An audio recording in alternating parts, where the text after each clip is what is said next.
Hey, hello, what's up, and welcome into this week's episode of the Geek Garage podcast. I am Ted, joined as always by show founder David. Say hello, David. Hello, Ted. How are you? I'm doing well, man. How are you? Uh, man, it's been a day. I won't bore you with the nitty-gritty details, or our listeners rather. I've already bored you with the Yes, details unfortunately, earlier. yes. Yes. Yes, I apologize in advance, or I guess retroactively in this case, that my plight has served as an inconvenience for you. I just want to point out that you are doing just a bang-up job of not boring any of our listeners with your problems. Moving right along. Thank you, David, for answering the question and so much more. hmm Yeah. This Well, week, it's what I'm here for. that's true, among other things. This week, it's episode number 80, and we are covering one of the, let's say, greatest alien invasion ensemble films of the 90s. One of two alien invasion ensemble films of the 90s. Short Yeah. list there. Two sounds right, I Yeah. think. I Three, mean, maybe. It's a short list. And that is Mars Attacks. Bet you weren't expecting that. yeah. Neither Yeah, were we.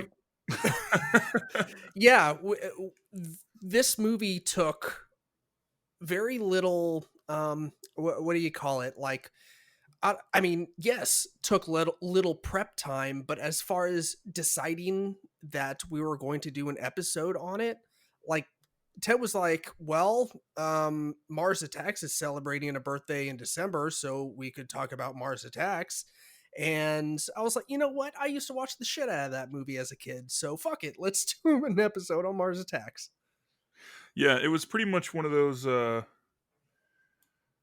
we got nothing better to do kind of episodes. So, Right. And uh, upon further inspection with the movie trivia, I discovered that it is in a way kind of a Christmas movie, little bit, and hmm, we'll get to that later. It's not a fascinating story, but it is a little bit of a Christmas movie. yeah. So, yeah. Yeah, it is kind of a fun movie, though. hmm Flawed, but fun. Like so many films that we discuss and that I like, frankly. hmm Does hold a bit of nostalgia for us. I think I was 10 or so when this movie came out. David, you were probably around the same age. Right. So I guess you definitely were around the same age, I should say. But Yeah. it kind of hit right in that time. This is in the middle of a big run for Tim Burton. This was hmm a bit of a misstep, I think, for a lot of people, or in a lot of people's eyes, I should say, from his catalog. But we'll talk some more about that. Um, yeah, like we said, it was kind of random for us to visit it or revisit it, but I think I'm glad we did. hmm yeah. Sitting right here, right now, doing this podcast episode, I am actually really glad. I mean, that could change, 20 minutes from now Yeah, when we're when we're like, in the middle of the episode and we're like, oh fuck, this actually kind of sucks, doesn't it? Yeah, uh, it's insane to me that 2020 is almost over with. yeah, um, It was just. It seems like just a couple weeks ago that we were getting plans together to go to all these conventions, and now here we are at uh-huh, the end of the year, and we're getting plans together to hopefully not die of a horrific disease. right, So in that yeah. regard, not unlike getting ready to go to conventions. Yeah. So put in the music cue right about yeah.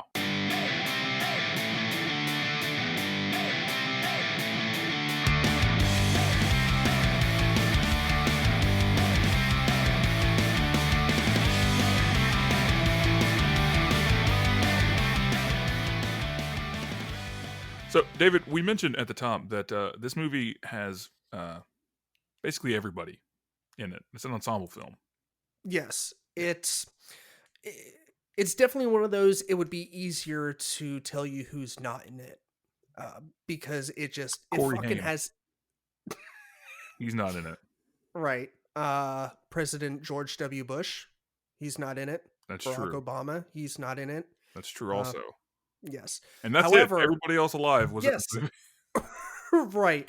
And honestly, like I have trouble wrapping my head around how this all fell into place where he got all of these actors. And like apparently it was the original idea was to have it even bigger, to have like I think 60 different actors like relatively well-known actors in this movie, but they had to cut it down to like 21 or 22, something like that. But that's fucking still a lot, Yeah, a that's lot of almost too actors. much because then you start getting into the territory of some of those really, really kind of terrible movies like was it Valentine's Suicide Day? Squad? Yeah, yes, also. But just where it's like it's a bunch of people you recognize, and you're like, "Oh, that's great," and then you think about it, and you're like, "That movie is actually kind of terrible. It just had a lot of people in it." Um, Right. so it's kind of a good thing that they brought this down. Also, like, I think we're going to disagree on this point. I was reading through your notes earlier, and I think we're going to disagree on this point. But like, I think the Hmm. pacing in this movie was like bad. Yeah, okay. So I think that if it had a lot more, uh, if it had a larger number of stars, quote unquote stars, it would be even worse because then everybody would try, or you'd have to Mm, try and get everybody involved in it. sure. Yeah. And I mean, there are, the some of the like A-level actors, I guess, if that's how you should refer to them. Um, some of them get more time than others, like Danny DeVito. He's a relatively well-known actor. He was really big in the 80s and 90s, but he has what? Maybe like two or three scenes in the entire movie. Like Yeah, he's not. he's basically like a glorified cameo. Yeah, it's not. And yeah, I think as I was reading over the trivia before we started recording, um his part was originally supposed to go to someone else. I forget the actor, but I think that had a little bit to do with the reasoning for that. But anyways, yeah, like we said, everyone's in this movie. So Jack Nicholson, who of course he plays two people, he plays the president of the United States, and he also plays I forget the character's name, but he's basically the one who is The starting casino up. developer. Yeah. And of course his character, as president, he's married to Glenn Close. I forget the name of her character, but Annette Bening, Pierce Brosnan. This is basically right in the middle of his stint as 007, right? Yeah, Like, yeah. I think this came between Goldeneye and Tomorrow Never Dies. yeah, that sounds about right. Because yeah, Goldeneye was like kind of teetering on early 90s, right? Like I want to say it came out in 94. '95, and then Okay. Tomorrow Never Dies came out in '97. So this was sandwiched right in between the two, I believe. Yeah, that sounds about right. Yeah, like we said, Danny DeVito, Martin Short, Sarah Jessica Parker, Michael J. Fox, is it Steiger, or do you know? No one knows. It's provocative. Tom Jones, it's not unusual. Natalie Portman, Jim Brown, Pam Grier, that's Ted's favorite, Sylvia Sydney, and Jack Black. Just Baby Jack Black. right, yes, Babyface. This is one of his early movie roles. I don't know if it was his first one off the top of my head, but it was early. This was Yeah. not long after he was on the X Files either. And every time I watch Oh that yeah. episode of the X Files, I'm like, like I haven't seen it 14 times, right? Like Yeah, I always forget he had a role on the X Files. I forget at what capacity. Like, he was a fairly relevant character for a whole episode. Well, for most of the okay. episode. Spoiler alert: he does not end well, as I recall. But, So it yeah, was so it was just reduced to like one episode, basically. yeah, he was just like a. This is like before he was any kind of famous, so he was Right, just like right. basically a guy that got brought in, for a Yeah. weekly episode. Yeah, this is it's got a lot of people. Hmm. Michael J. Fox's last movie role. Fun fact: he was in Sort of. well, he was in television shows after this, but he was never in another big screen movie. Right. Yeah. Yeah. I think he did a little bit of voice acting, and he was in a few Okay, so TV I should say shows. live acting. I should say, Yeah. um, Um. and of course now he's fully retired, and we wish him the best here at the Geek Garage For with sure. his struggles with Parkinson's. Yeah. But yeah, it was also the last film for Sylvia Sydney. Yes. She ended up passing in 1999, I believe it Mhm. was. And I'm not too super familiar with her filmography, but I believe it's extensive, and I think Yeah. she was big in the black and white film days, I want to Yeah, say. she had a long career, but, of course, like you said, this was pretty much the end of it. If I recall Yeah, she correctly, this was. was her last credit as well. Yeah. Yeah, she of course she plays the grandma that it kind of feels like she has a little bit of dementia going on in the movie, I feel but like that's putting it kinda mildly. you think so? I Yeah, don't. it's Maybe I just never really looked at it that way. I just um, I don't know. I think it's one of those things where you try and separate the way you look you looked at the movie as a kid versus how you look at it now. And as a kid, like I was a lot dumber back then. I'm dumb now. Like, so just imagine how dumb Child David was. right, exactly. So, when she's like, I want to see Slim and I want to see Tommy and I want to see John, and I'm like, oh, okay, so she's just a fun, kooky grandma. Like dementia didn't But the even cold, hard, really. sad truth of it is that she's slowly losing her battle with Alzheimer's. Exactly. Now who's bringing it Um, down, Ted? Way to go. you dipshit. Um, but yeah,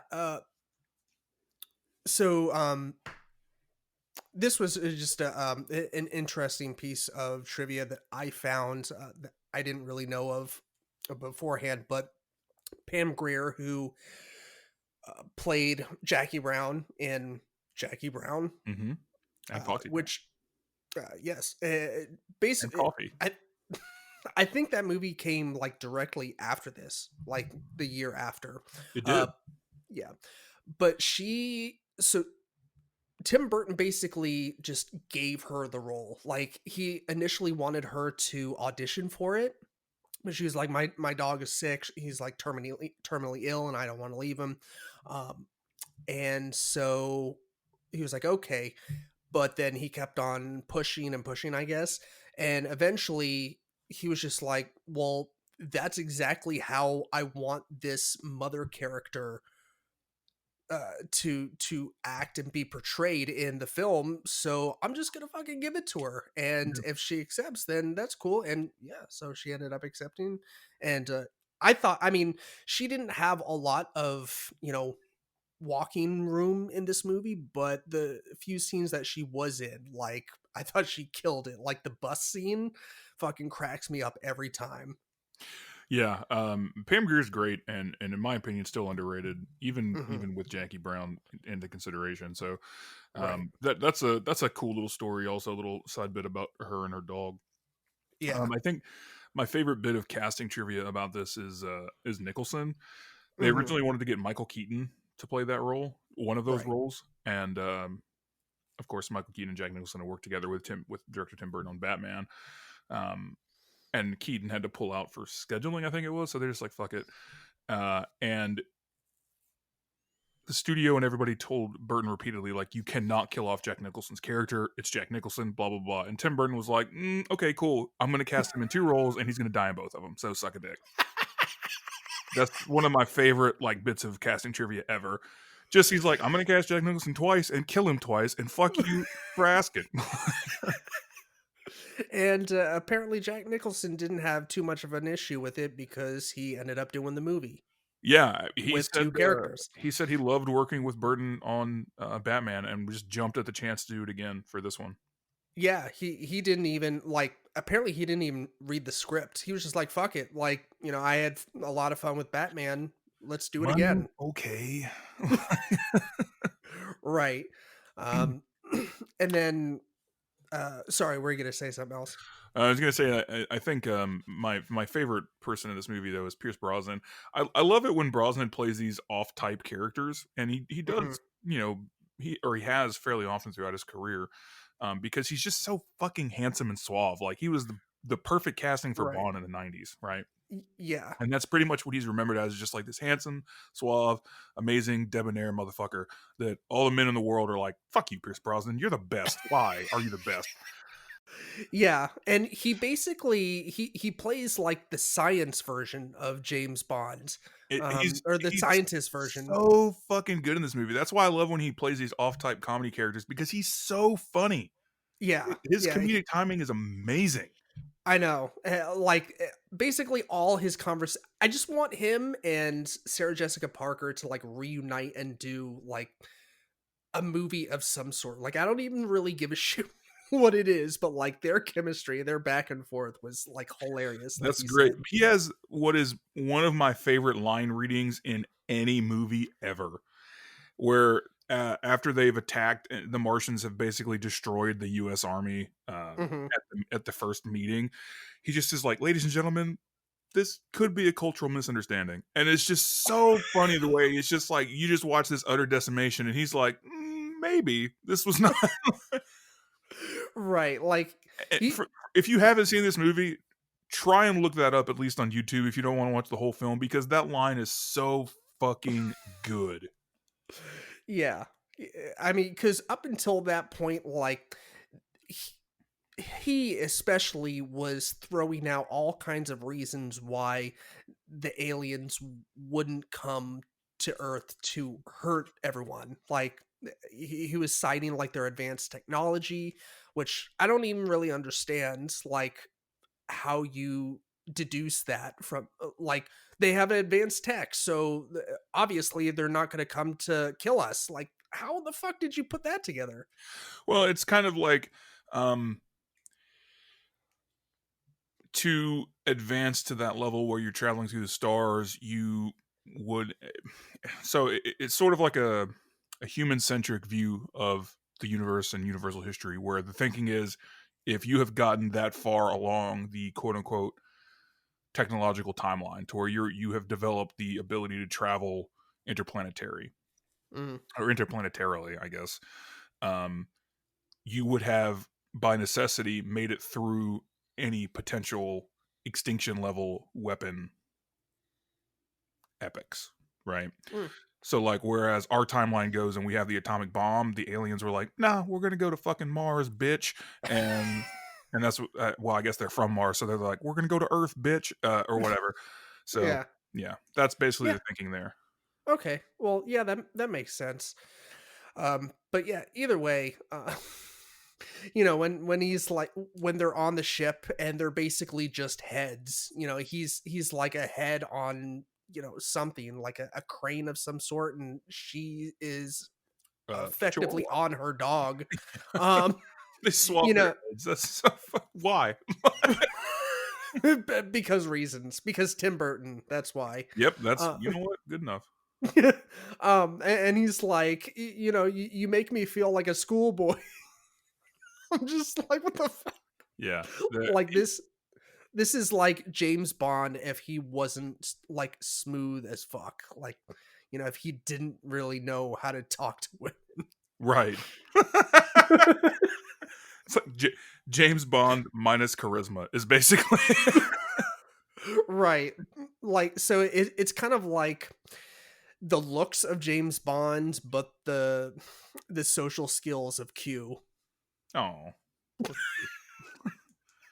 Well, I mean, you know, true. Probably true though. Probably I, true. I mean, what do I know about the fucking social skills of Q? This is just me in a lame ass attempt You to know, put it into he terms was that. British, so his social skills are automatically better than ours. That's how All that right, works. I've decided. it's Uh, it's not racist if it's positive. or about the British because they're white. So Uh, yeah, I know that was a bit of a stretch, but yeah, yeah. But yeah, like we said, the cast is absolutely fucking stacked. mhm. That is one of the probably the biggest positive for this movie. Right. Um, I know, like I said earlier, I think we're going to disagree about the pacing. I have some problems with this movie, but I keep going back and forth in my head. Like I can't decide if these things hold the movie back or they make it more charming. Hmm. And normally it would be very obvious to me, like, oh, they hold the movie back, they drag it down, they make it less than great. In this case, I'm not so sure, and the reason is because this movie is a deliberate riff on all the like schlocky '50s B movies. Hmm. Um, and those were all like that because they were schlocky '50s B movies. They were made by people that weren't I don't want to say as good, but like weren't as talented in a lot of ways and didn't have the production budget or like the editing budget and things like that of the bigger Hollywood films, or bigger studio films. So like they had a lot of problems, most of them. Some of them Right. we look back on as like classics, but think about it. The ones we look back on as classics are like legitimately classic, but for every one of those, there's like 10 Ed Wood movies, right? Right. And this is a direct send up of movies like that. I mean, the movie Burton made right before this was literally Ed Wood, Right. the director who made movies like this. So I can't like I wanna feel like I'm not a huge Burton fan by any stretch, but like I definitely understand that he's not a moron. So I kind of want to give him Mhm. props for this and points, like add points to the score rather than take them away for some of the issues this movie has. Yeah, I feel like this movie is really self-aware in that aspect. Like it kind of like what you were saying, it knows that it's setting out to like be a spoof on, all those old like horror and sci-fi movies that were very much B style movies. And uh yeah, I don't know. It's just, I guess what I meant with like the pacing part, with us disagreeing on it, I with the pacing overall, like I thought it was pretty good, but I think most of what I was referencing was the runtime. Like it's not excessively long. Okay, So yeah, I think that's kind of what I meant. Excuse me, what I meant when I said pacing. Like, um, yeah, I mean, like I do feel like there were a couple of oddly placed scenes where like the next scene, or when a character would walk out of one room and into another, like it was just a little bit odd of a placement, but that could just tie into what we were just talking about with the whole quote unquote appeal of the movie, is that it's like schlocky and kind of messy in parts, but it's all of that on purpose, you know. yeah. So like I said, I want to give him credit for that, but I don't know that I since I don't know that it was intentional. Like I feel like it would be wrong to give him credit for it, but at the same time, like since I don't not know that it was intentional, like I feel like Yeah, I can't take them away either. So I kind of teeter back and forth. Like, is this a mess or is it a masterpiece? Like, I don't think on its best day it's a masterpiece, but no. I want to believe that it's more than just like a colossal shit show of pacing and like, because as funny as Jack Nicholson's dual role is, like the whole second part, the casino development and Annette Bening's character, like that could all be cut and the movie would suffer nothing, Hmm. in my opinion. I mean, they do kind of tie her arc up nicely with um, Jim Brown and Tom Jones and a couple other people as they try to escape Las Vegas. But like, by and large, I feel like that could all just be done away with, and the movie is still great. Like, you lose some funny bits, but like, I think you gain more by not having that in there.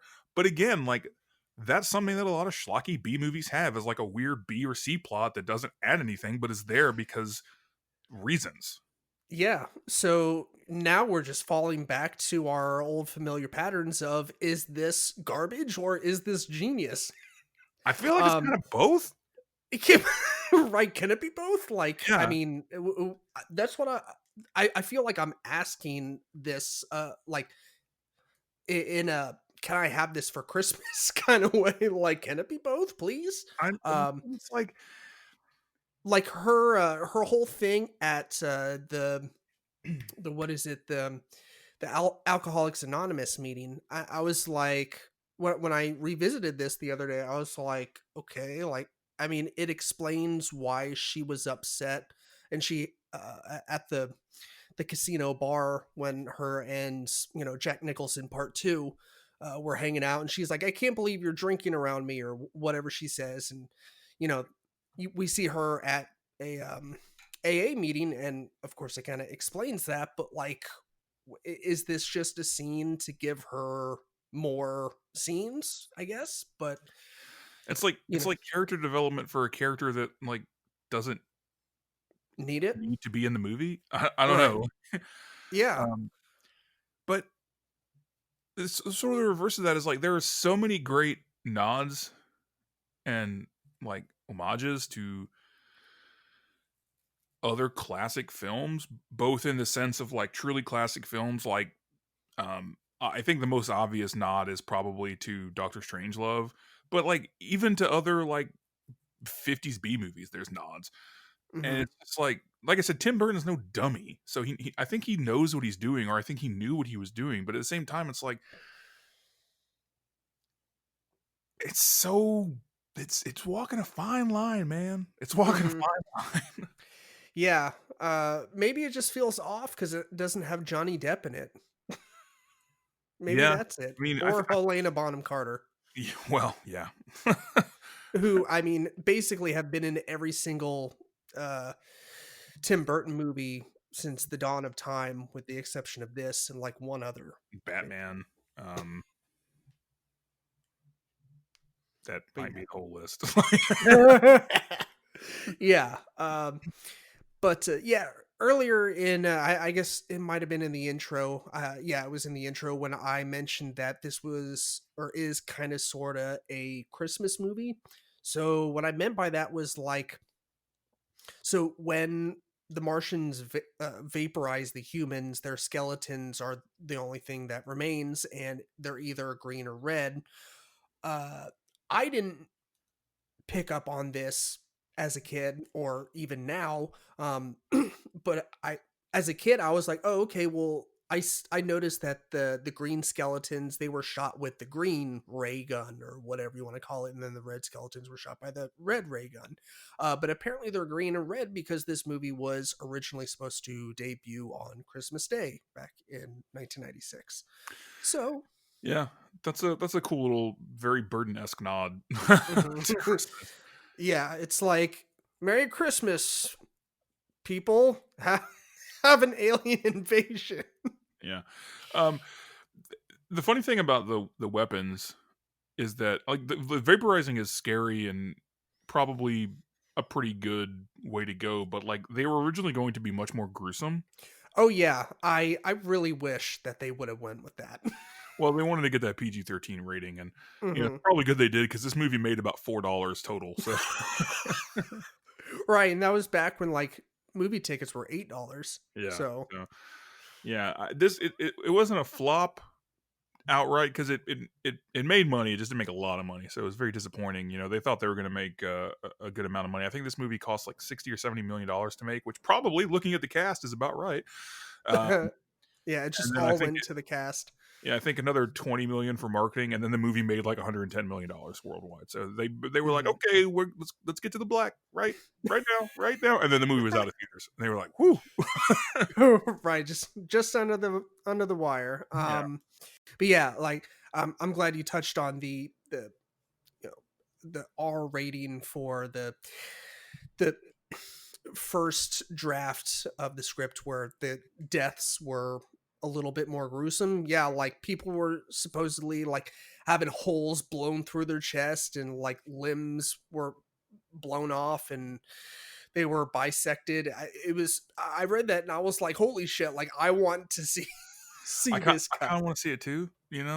Yeah.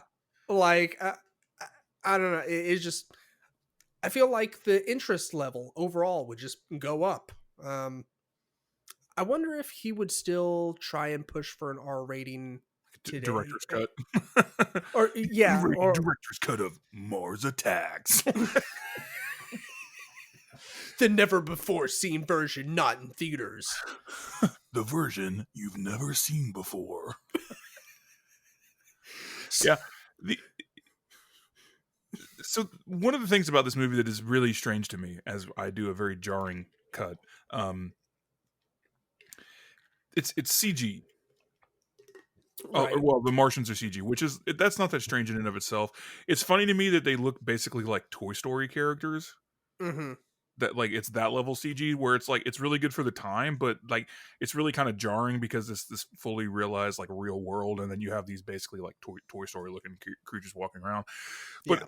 it's not really a Burton thing at this point because his big thing is he's famous for like claymation Yeah. or Yeah, stop motion animation. Yeah, he originally wanted to do stop motion, but I can't remember if it was for budgetary reasons or Yeah, it was because that costs a lot of fucking money. yeah, a lot of money and a lot of time. Yeah. I was watching. There's this new thing on Netflix called like the the movies that made us holiday version or something, Mhm. and they talk about all these fun Christmas movies that have stood the test of time, and uh one of them was of course Nightmare Before Christmas, and they talked about this was something that I kind of already knew, but it still blew my mind to hear it again, that it took a week to film, I think 60 seconds, like a 60-second scene. Is that right? Like, I feel like that's I've come up I've in. heard I've heard that before, but it's always like a different length of time. It's always different lengths of time, and I feel like it Okay. gets longer as time goes on. So like, I remember hearing at one point it was like a week to do a minute, like you said. I've heard a week to do like 10 seconds. I heard like a month to do a minute. And I'm just like, okay, yes, claymation and stop motion animation takes a long, long, long time. But if it took that long, no movie would have ever used it. Yeah. Everybody would have died waiting on the goddamn thing to be finished. Yeah. But uh yeah, like I said, just for whatever reason, they ended up not going with it, and I think the animators, they even offered to do something like to to tinker with the animation to make it kind of look like fake stop motion, but they ended up just being like, "Fuck it, we're gonna do CG because I guess it better fits the movie, the tone of the movie overall. I guess I don't know. I feel like the schlocky, very very much dated animation does the movie justice, Yeah, or I think however it's you one want to of put it. the rare times where the CG being kind of terrible by modern standards actually is sort of charming Right. for the movie, It, and it kind I of mean, adds to it because it's not a movie that you're supposed to take too seriously anyway. You know, no, not in the least bit. And especially now that the CG has definitely dated quite a bit. I mean, like you said, you kind of compared it to Toy Story. Like, you go back and watch Toy Story now. Like, if you're not watching the 4K version on a 4K TV, then it straight up looks like an unfinished animation rendering. That's what it looks like. student film. Yeah, it does. It does not look fantastic. I mean, it very much looks like it was made by a bunch of people in a garage, which is what the situation was over at Pixar, if I'm not mistaken. But yeah, Ted, like you said, in this case, it's almost enhanced by the bad animation, especially nowadays with the animation being a bit dated. Yeah, like I said, I think it kind of adds to it, that whole, because it like now it looks even more like a schlocky B movie, Mhm. right? You know, so and that's why I think it adds to it, because it adds to that whole sort of pastiche. You're right. Yeah. um, I found a couple other like just little bits of trivia that I thought were interesting. So the Martian girl, the one that has to chew the gum in order to survive because it's like oxygen or Yeah, the whatever. nitrogen gum. Yeah, she uh the actress that played her, Lisa Marie, she apparently had to be sewn into the costume every day, like it didn't have any zippers, which is fucking insane. And that thing was like crazy tight. Yeah, I don't know how she it breathed in that fucking thing. yeah, it was super tight, and honestly, like I I didn't I guess for whatever reason I thought because the aliens were CG that that girl was also CG. Like, but I guess they used some sort of mocap uh effects, animation, film I, style. I'm not sure, because she definitely, like, there's an uncanny valley look to her, to that Mhm. character.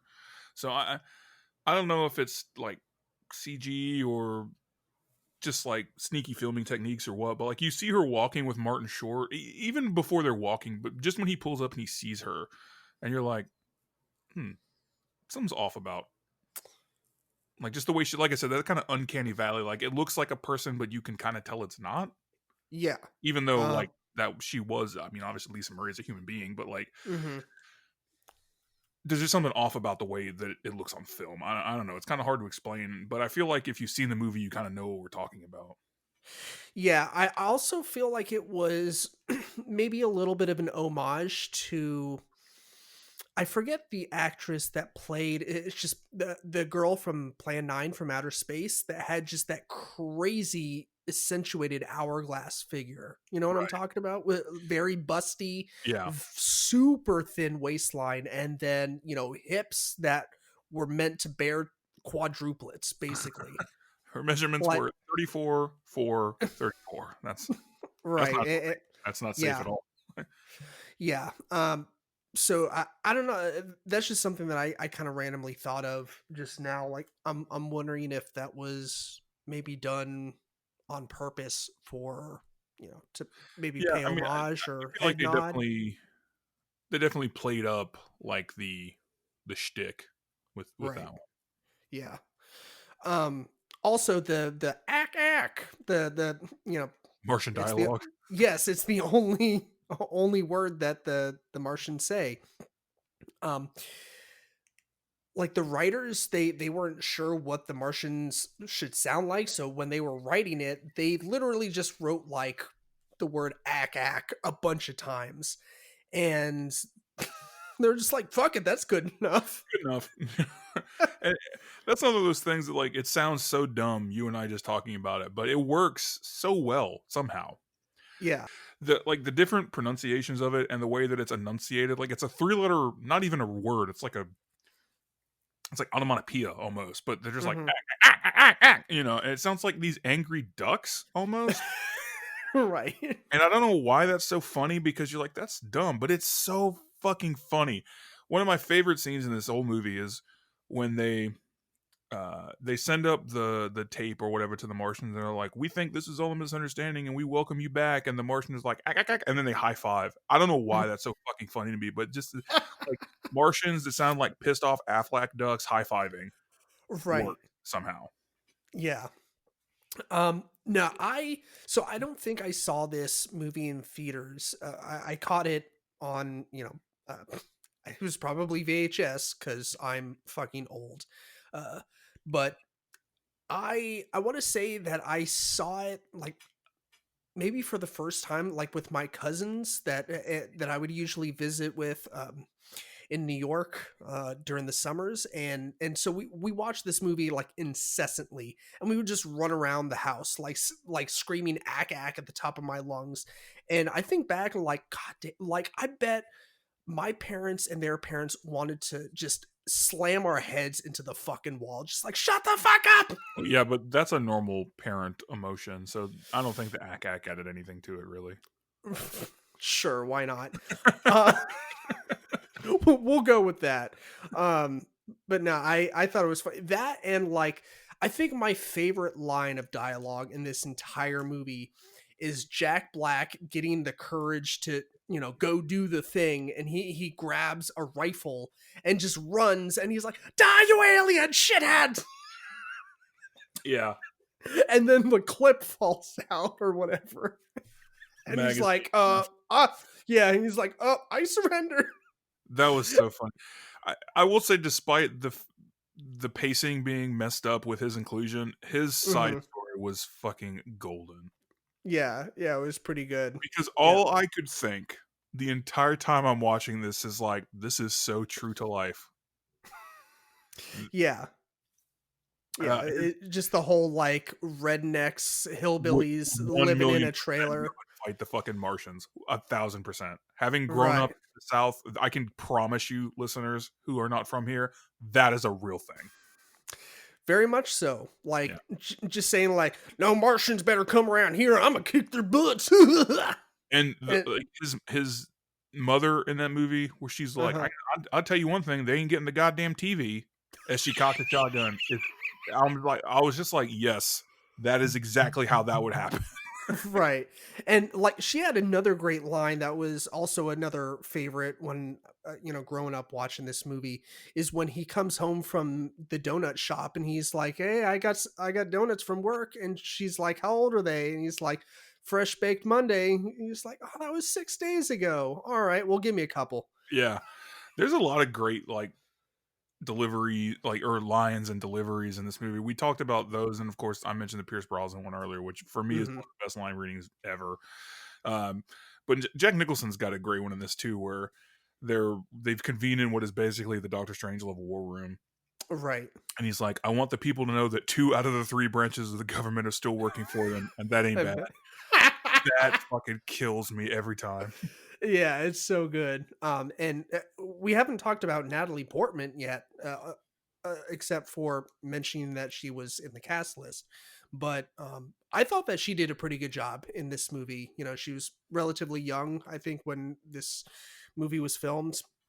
Like her, when the I don't know if he was the general or what, he was the white dude The that was like general, yeah. yeah, he was just angry all the time. He was basically what, like, angry Winston Churchill, Yeah. like that's who he was. And he's like, you know, it's like, idiots. And like, she just opens the door, like, you know, down the hallway. She's like, can you keep it down, people fucking live. Yeah. The above it all teenager. She was great at that. But I mean, she was a teenager, so it kind of was probably not that big of a stretch for her to play that character. Right. And then like at the very end, all of a sudden she's like super responsible. She's like, I bestow onto you the Congressional Medal of Honor. I Which was is like, so dumb because like why would she become the president? Like I don't understand. right, because that's, I mean, that's an award that only the president can bestow, right? I uh mean, for I Congress, somebody that's not a 15-year-old girl in Washington D.C. is who is responsible for that. I don't care how many people have died. The line of succession does not go to Natalie Portman. yeah, well, I mean, that was going to be my argument. Like, the whole planet just got nuked. Like, they destroyed Easter Island. Like, they played bowling with the Easter Island heads. Yeah, Um, and yeah, they just nuked the planet from orbit, literally, as we like to say. yeah. And so I don't know, maybe just all uh, you know, formalities go out the window. Fuck it. You're right. I'm accepting aliens with green laser beams. I guess I can. I guess I can have this one go on too. Right, yeah. Also, I like the dude's line where he's just like, you know, I thought that maybe this would be a great opportunity for us to like try out TPs or whatever he Right. says. Maybe we can live in TPs after this. I was like, what? I also like that Tom Jones, ever the consummate showman, just begins singing to a random collection of wild animals after the plane lands. That R- always amused me as well. Right, like, and the birds like bobbing his head, like it's not unusual. I Yeah. like Tom Jones. I unironically like Tom Jones. He's a, I mean, he's a great vocalist, Yeah. and his tunes are very catchy. I'll admit to that. Um, and yeah, apparently, I think I was reading that Tim Burton was he was in Vegas. I don't know if he was like scouting locations or what, but he ran into Tom Jones backstage because I guess he had a, what do you call it, residency there or whatever. Yeah. And he ran into him backstage and he was like, hey, I'm making a movie about aliens, you fucking want to be in? And he's like, of course I do. And so him and like his backup dancers just ended up being in the movie, like his Yeah. actual Those are his backup actual dancers. backup singers. Yeah. That's his group. Yeah, yeah. I don't know why Tom Jones would have backup dancers. That would Tom imply Jones that can have he whatever the fuck Tom Jones wants. Let's get that straight right now. You make a right. song that bumps half as hard as What's New Pussycat, and we can talk, all right? But until then, Tom Jones gets whatever he wants. But anyways, back to the aliens and Natalie Portman and Tom Jones. Yes. Only in this movie does that context make any sense. And even back to then, this not a lot. back to this alien movie with Tom Jones and Natalie Portman. Right. Where he sings to deer. For That's some true. reason, she's a 15-year-old president. I don't understand it either. Yeah, I guess she's president. I don't. I mean, like, literally, a lot of people fucking got shot and were vaporized in Literal this dozens. movie. So, I mean, and the whole military was out there too. So, like, I don't. It seems to me like everyone in the chain of command would be nixed effectively. Yeah. Well, what else? You got any other thoughts regarding Mars Attacks? No, for I me think, personally, I feel like that's a good place to leave it. yeah, I mean, for a movie that gives us all that it does, you know, I think it's appropriate to keep it short and sweet, Yeah. just like the movie. Yeah. Um, Let's do shit that doesn't suck, David, because we haven't done that in like a month. So yeah. would you like to go first? I will. Before I get into my selection for shit that doesn't suck, excuse me, I want to call myself out. The last time we did this, my selection was Chappelle Show, as it had just been put on Netflix. Since then, it has been taken off after Mr. Chappelle requested that be done, and the reason that he gave for it was because basically Comedy Central and the owners of Comedy Central, which I believe is Viacom, fucked him, which I sort of knew, but did not know the extent of it, which he went over. So he has requested that people do not watch that show, do not support it, because they owe him basically a shitload of money for it. And I know everybody's thinking he's already rich and this and that. Da, da, da, da. Here at the Geek Garage Podcast, and I'm going to speak out of turn here, David, which is not something I normally do, but here at the Geek Garage Podcast, we support solidarity among creators and artists and feel like they should be given their fair fucking shake, whether that's $10 or $10 million or $10 billion. If you put that much effort into something and grow it into something that people enjoy, you deserve to benefit from it. So Yeah. I'm going to defer to him and say that you should boycott that show because fuck Viacom. Yes, I will agree 100% there. I think you put it perfectly. Like you said, fuck Viacom. You know Yeah. what they did is, it was within the contract, but like he said in a couple interviews and whatnot, it doesn't make it right. So Yeah, and more so than just the money, they also tried to ruin his fucking life when he wouldn't play their mhm. game. So fuck them. Yeah, yeah. Now my actual selection, which I hope doesn't come back to bite me in the ass. This is a show that I think has got a cult following to it, which I think kind of makes it fit with Mars Attacks, which is definitely a cult movie, and that is Garth Marenghi's Dark Place. Now, for the approximate zero of you who have any idea what I'm talking about, you know what a great show this was. This was a very short-lived, by design show from the BBC Four, I believe it was, 15 or 20 years ago.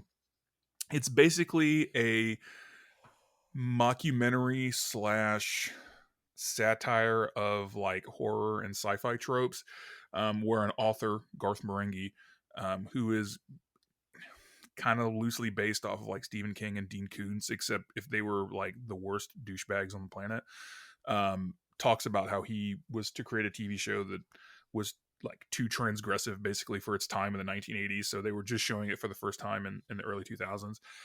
This show is so fucking absurd, and I laugh every time. It's all on YouTube because I don't know that it was ever available on DVD in America. I've never found it on Region 1 DVD. So Hmm. if somebody out there wants to correct me and tell me where I can buy it, please do. Please do. I love this fucking show so much. It's just it's so fucking stupid, but it's so very quintessentially. It's got that great like quintessential dry British humor, but wrapped up in this ridiculous premise, and it fucking kills me.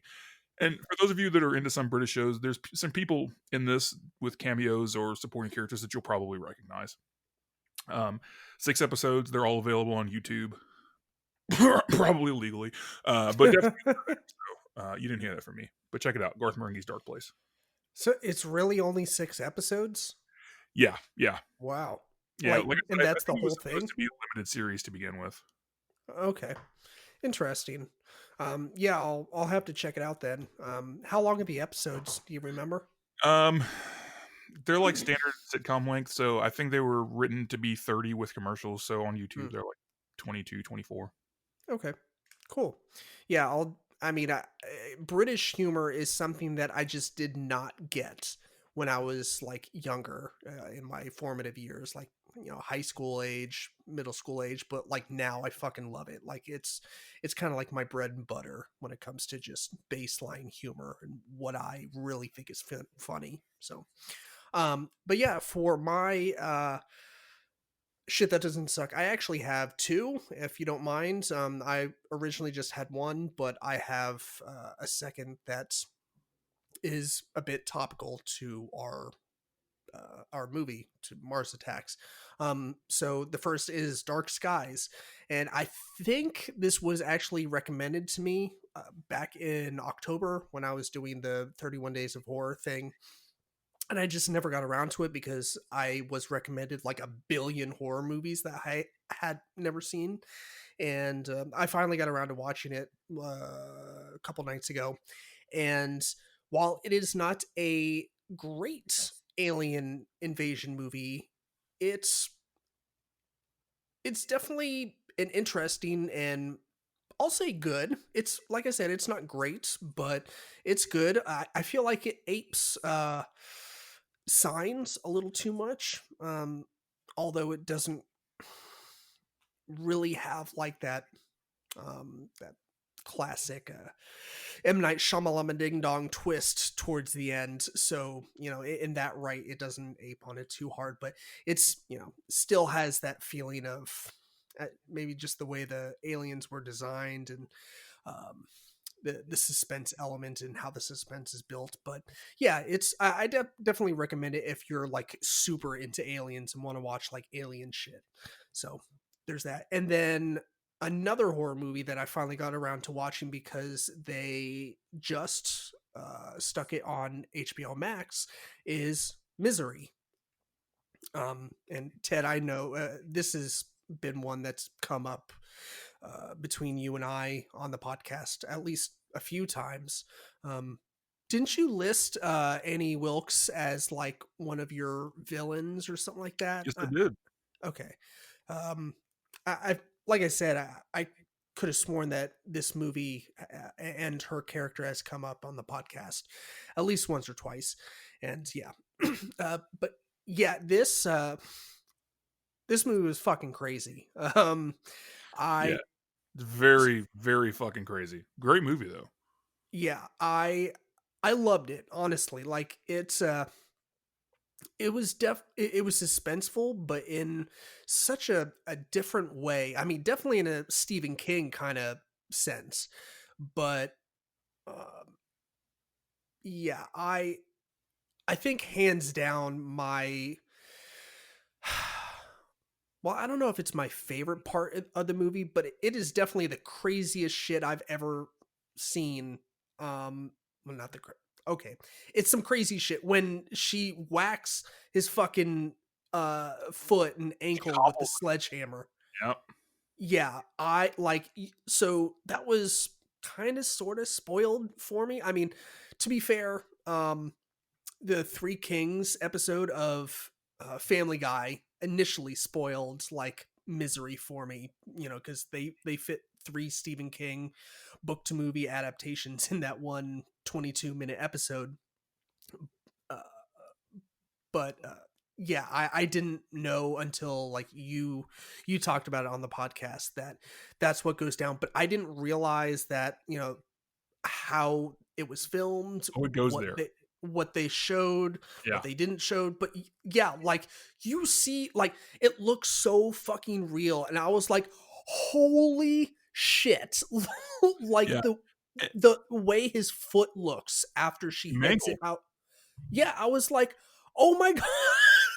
And Like what's I really could. like what's this is a testament to that film in that, by a lot of modern horror and really modern action movies, that's a pretty tame moment. Like there's not tame in the sense like there's not an overt amount of gore and like we've seen so Right. much more, we've seen things that are so much more insane, like anything Hmm. from the Saw franchises, the Hostel franchises, like that that moment pales in comparison. But just the way, like you said, the way it's filmed, the way it's presented, and just like the sincerity of the acting, you're like, oh my god, it's so fucking uncomfortable. Yeah. And Kathy Bates as Annie Wilkes, she carries the entire load of suspense on her shoulders, like through the entire movie. Like she just navigates that fucking ship like a boss. Yeah, Um, if she had never done another movie other than that, she'd still be a great. oh yeah, yeah, hands down. And like part of me was afraid to watch this movie because of like I had only known Kathy Bates to star in like kind of like those fun, quirky, endearing roles where like she plays like either the comic relief or just like a fun character, you know.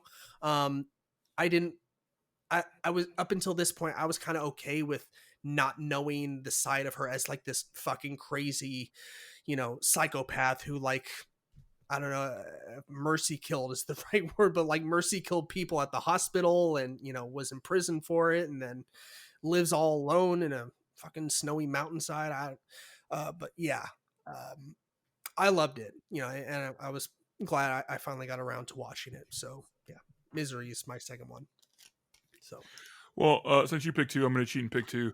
As yeah, I've do it. mentioned before on the podcast, I'm not a huge gamer necessarily, but one game that I fucking love and I return to, and I've put so many hours in that it's kind of embarrassing, is Civilization 5. Hmm. Um, I recently, over the weekend, played that again, and I was like, I'm going to play for like 20 minutes, and I'm going to stop. And that's not possible when you play Civilization 5. So I wound up, I always play as Genghis Khan, because I'm a huge Mongol nerd. And I always wind up just like spamming spamming assault builds and just like wrecking shit around me. And it was actually pretty funny. My girlfriend texted me like, "What are you doing?" And I was like, "Oh, I'm knee deep in a ground war with Germany because he fucked around, so now you gotta find out." So Bismarck, you know what you did, motherfucker. You got it. But yeah, just I love Civ 5. Civ 6 was good, but Civ 5 is like the pinnacle of the series to me. So I played some of it, and I was like, I almost had to uninstall it because I was like, Ted, you gotta chill. You got to chill. You're an adult now. You can't do this shit anymore. Is that a PC game or a computer game, or is it for Yeah, on yeah, I've got console? it on Steam. Oh, okay, Civ has always been predominantly like a computer game. I think there's a sure. couple different versions that are available on consoles. I don't think they're as good because they're kind of hard to control. Hmm. It's much easier to control when you have like a mouse and keyboard. Yeah. But for this kind of game at least. Um, but I think there are a couple of like ports available on console. You can find some of the older Civ games for like next to nothing, especially on Steam, or even some of the newer Civ games for next to nothing during a Steam sale. So if you want to check it out, you can probably do it for not too much money. But man, I fucking have played the shit out of Civ 5. Right on. Well, that's cool. All right. Well, I guess that's going to do it for this episode of the Geek Garage podcast. Like always, please subscribe to the podcast if you haven't already. Go ahead and mash that subscribe button like a boss. Leave us a rating and review.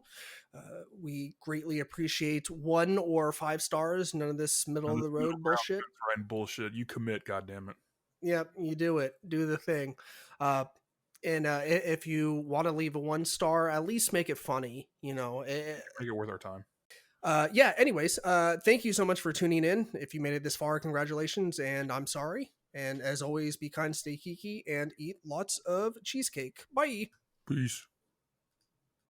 Yeah, I'm just you know a cock blocker and you know Well, a that's twat swatter and okay. I'm just not familiar with that second one, but